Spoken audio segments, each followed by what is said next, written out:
Welcome to The Explainer. Today, we're looking at a kind of meditation that isn't really meant for a quiet, secluded monastery. Nope, this one's designed for the chaos of right now.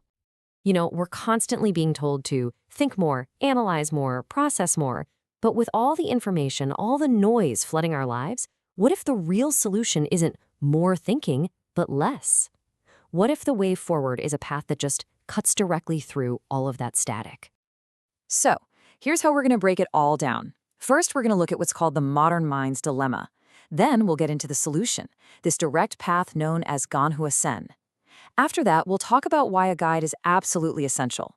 Then we'll really unpack the difference between this and what you probably think of as meditation. And finally, we'll get to the good stuff, the tangible benefits. Okay, let's dive right in.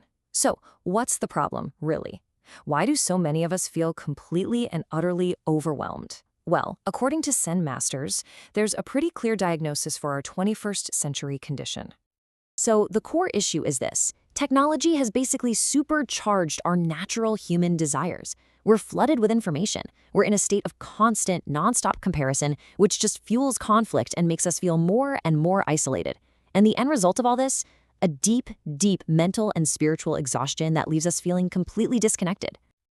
So, what's the antidote to all this modern exhaustion?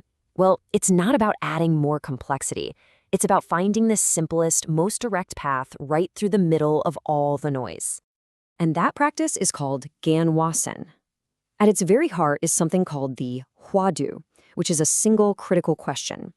But here's the thing. It's not a riddle you solve with your intellect. In fact, it's a question specifically designed to break your logical mind. It's a tool for investigating the very nature of who you are, directly. And this is the key insight for our busy lives, isn't it? I mean, who has time for years and years of slow, analytical study? Practitioners of this will tell you that this direct path is just so much more powerful because it bypasses our overthinking minds and gets straight to the core of the matter. But this direct path, it has one crucial, completely non-negotiable requirement. This is not a journey you can or should take by yourself. This quote just gets right to the heart of it. The mind is tricky, right? It creates illusions, dead ends, all sorts of traps. Without an experienced guide, a Seon master who has already walked the path, it's almost impossible to know if you're making real progress or if you're just getting lost in your own thoughts. The whole process is actually highly structured around the student-teacher relationship. You receive your Hwadu, and then you have these regular one-on-one checking sessions. This is where the master assesses your progress, cuts through your delusions, and basically makes sure you stay on the right path toward a real, genuine breakthrough. Now, you might be thinking, okay, this sounds interesting, but isn't it just another form of meditation? Well, according to its masters, the answer is a definitive no. Okay, here's the core distinction, and this is really important.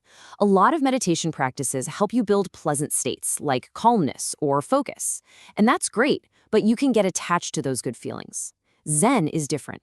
It aims to cut through all states, good, bad, everything, to see what's really underneath. The goal isn't to achieve a certain feeling. It's to dissolve the very sense of the self that's trying to achieve something in the first place. So what's the payoff here? How does this really intense practice actually change your day-to-day life? According to those who practice it, the results are profound.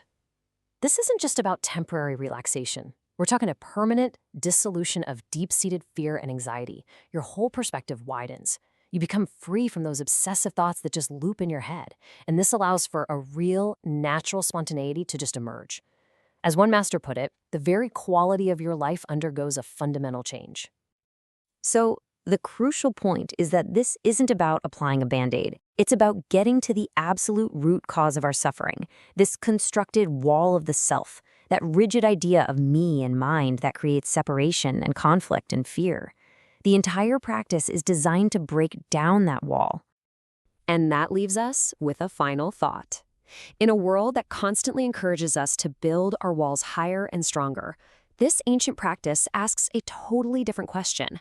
What would it feel like to finally tear them down?